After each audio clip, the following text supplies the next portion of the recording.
લોકસભાની આગામી ચૂંટણી અંગે કોંગ્રેસે મહત્વપૂર્ણ નિર્ણય આપ્યો છે। લોકસભાની ચૂંટણીમાં કોંગ્રેસ એનસીપી સાથે ગઠબંધન નહીં કરે। શંકરસિંહ વાઘેલા એનસીપીમાં જોડાવાના છે। કોંગ્રેસનું શંકરસિંહ સાથે સમાધાન ન થાય તેવી શક્યતા છે। ગઠબંધન ન થવાને કારણે કોંગ્રેસને નુકસાન થઈ શકે। એનસીપી પણ 26 બેઠક પર ઉમેદવારો ઉતારશે।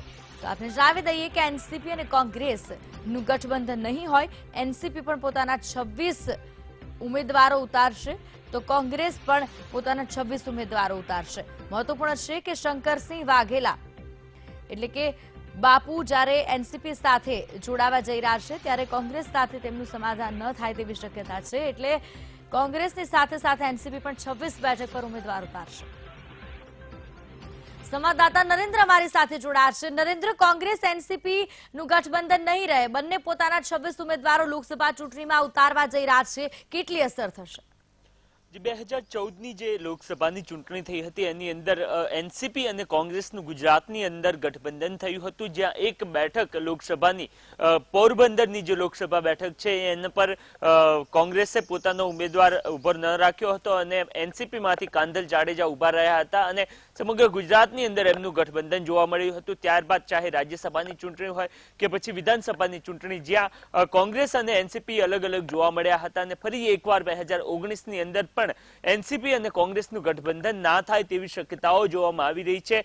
જ્યાં ગુજરાતમાંથી શંકરસિંહ વાઘેલા આગામી 29મી તારીખે એનસીપીની અંદર જોડાઈ રહ્યા છે। એનસીપી સાથે તેઓ જોડાણ કરવા જઈ રહ્યા છે, એટલે કે કોંગ્રેસ અને શંકરસિંહ વાઘેલાના સંબંધો સારા નથી રહ્યા એવા સમયે ફરી એકવાર આ જ અટકળો સામે આવી રહી છે કે કોંગ્રેસ અને એનસીપીનું ગુજરાતની અંદર ગઠબંધન નહીં થાય અને એના કારણે કોંગ્રેસ તો પોતાના 26 લોકસભા બેઠકો પર પોતાના ઉમેદવાર ઉભા જ રાખવાના છે, પરંતુ સામે પક્ષે હવે એનસીપી પણ પોતાના તમામ 26 લોકસભા બેઠકો છે એના પર પોતાના ઉમેદવારો ઉભા રાખવાના છે। એટલે કે કોંગ્રેસના જે મત છે એની અંદર ગાબડું પડે તેવી શક્યતાઓ અત્યારે હાલથી જ દર્શાવવામાં આવી રહી છે, કારણ કે 3 થી 4 લોકસભા બેઠકો એવી છે કે જ્યાં એનસીપી મહદઅંશે જીતવાની સ્થિતિમાં તો સામાન્ય રીતના જોવા નથી જ મળી રહ્યું, પરંતુ જે કોંગ્રેસ છે એને હરાવી શકવાની સ્થિતિમાં જરૂર જોવા મળી રહી છે। જ્યાં મતનું વિભાજન થાય ત્યાં ભારતીય જનતા પાર્ટીને ફાયદો થાય એ શક્યતાઓ હંમેશા રહેતી હોય છે અને આગામી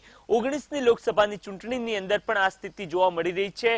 ના માત્ર પોરબંદર, કારણ કે પોરબંદરથી કાંધલ જાડેજા ખૂબ મજબૂત છે અને તેઓ એમની જે વિધાનસભા બેઠક છે એના પર 30 થી 40 હજાર મતોથી જીતતા આવતા હોય છે અને એવા સમયે એ સિવાય સમગ્ર એ જે વિસ્તાર છે ત્યાં પણ એમનું પ્રતિનિધિત્વ અથવા તો પ્રભુત્વ જોવા મળતું હોય છે। આ સિવાય શંકરસિંહ વાઘેલાનો પોતાનો બેઝ સાબરકાંઠા, એ સિવાય ગાંધીનગર અને ગોધરા સહિતની જે બેઠકો છે ત્યાં મજબૂત રહ્યો છે, તો એનો એમને ફાયદો મળી શકે છે અને એનું જે મતનું વિભાજન થતા સીધું જે નુકસાન છે એ કોંગ્રેસને જઈ શકે છે। જરૂરથી પ્રયાસ થઈ રહ્યા છે કે ગઠબંધન થાય, પરંતુ એ પ્રકારની શક્યતાઓ જોવામાં નથી આવી રહી। કોંગ્રેસનું વલણ સ્પષ્ટ જોવા મળી રહ્યું છે કે આ વખતે તેઓ ખૂબ મજબૂત પરિસ્થિતિમાં છે અને એવા સમયે એક બેઠક અથવા તો 2 બેઠક એનસીપીને ધરી દેવી એ નુકસાની થઈ શકે છે અને એના કારણે જ આ ગઠબંધનની શક્યતા ગુજરાતની અંદર નહિવત।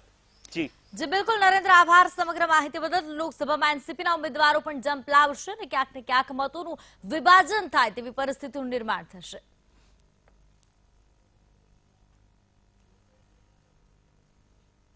તો બેઠક પર બાપુ પણ મહત્વનો રોલ ભજવી શકે, કારણ કે શંકરસિંહ વાઘેલા એનસીપી સાથે જોડાવા જઈ રહ્યા છે ત્યારે મહત્વપૂર્ણ રોલ તેઓનો પણ રહી શકે લોકસભાની ચૂંટણીને લઈ।